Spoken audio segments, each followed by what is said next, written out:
Kur'an bakar. Kamera. Şöyle. Bir dakika. Önünüze bakın düşmeyin. Açın bayrağı. Bayrağı aç. Bayrağı aç. Aferin. Aç. Şuraya gidin. Allahu Ekber! Allahu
وأطيعوا الله ورسوله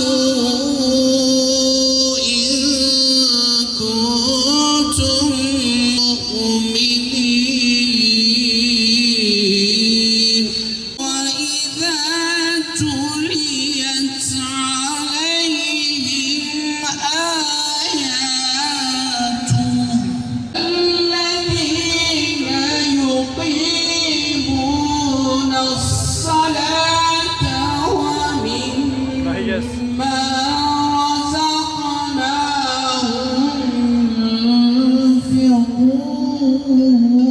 رزقناهم ينفقون.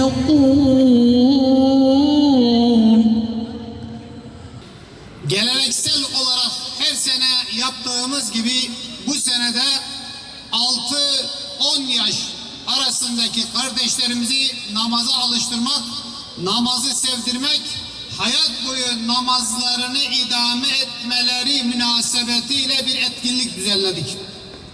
Namaz, Hazreti Adem aleyhisselamdan başlayıp günümüze ta kıyamete kadar Müslümanların üzerine farz edilmiş bir ibadettir.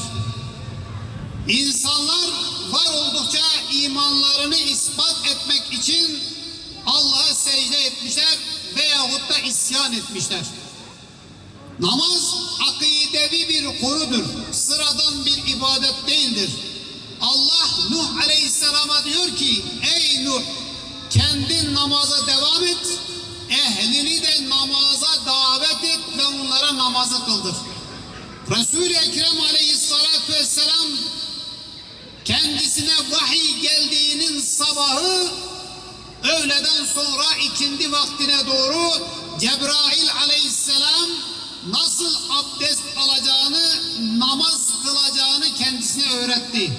Yani vahyin gelişi, namazın kılınışı aynı gündür. Namaz çok önemli bir ibadet, büyük bir eylemdir. İmanın ispatı, kötülüklerden korunmanın yoludur. Efendimiz Aleyhisselatü Vesselam 7 yaşındayken çocuklarınıza namazı öğretin emri gereğince bizler de çocuklarımıza namazı öğretiyoruz. Yarın ruj-i mahşerde Allah'ın ve Resulünün huzuruna çıktığımız zaman, ya Rabbi elimizden bu geliyordu, çocuklarımıza bunu öğrettik, onları eğittik.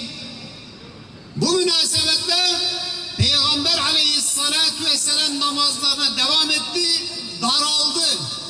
Öyle oldu ki hanımı vefat etti, amcası öldü, en büyük destekçileri yeryüzünden hayatlarını terk ederek ahirete göçtüler. Çok daralmıştı. Allah miraca onu çağırdı. Miracın olduğu yer biliyorsunuz neresidir? Kudüs'tür, Mescid-i Aksa'dır. Şu anda Siyonist teröristlerin işgal ettikleri topraklardır. Allah Müslümanların oradan yükseltti. Ümmeti de oradan yükselteceğinin müjdesini verdi. Resul-i Ekrem miraca çıktı. Bugünkü kıldığımız 5 vakit namaz Miraç'ta Müslümanlara farz kılındı. Değerli Müslümanlar, namaz, Miraç, Beytül Makdis yani Kudüs hepsi iç içe olan şeylerdir. Müslümanlar ne kadar namazlarına sahip çıkıyorlarsa Beytül Makdis'e, Kudüs'e de o kadar sahip çıkmaları imani bir görevdir.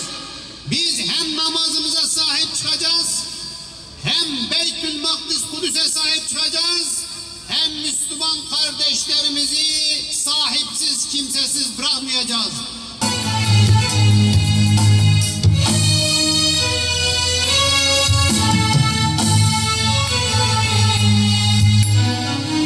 Alnımı secdeye koydum ağladım. Bu aciz canımı Hakk'a adadım. Hüda yalan imiş er geç anladım. Islandı seccadem gözü yaşlarım.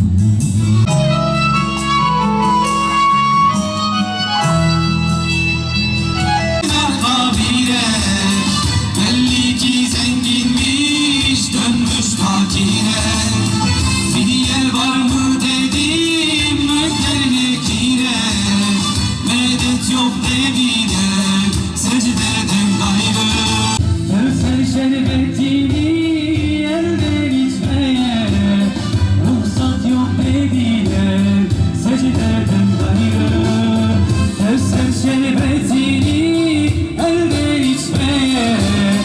Ruhsat yok dediler secdeden gayrı. Rahmet çöllerinde alemi kurulu.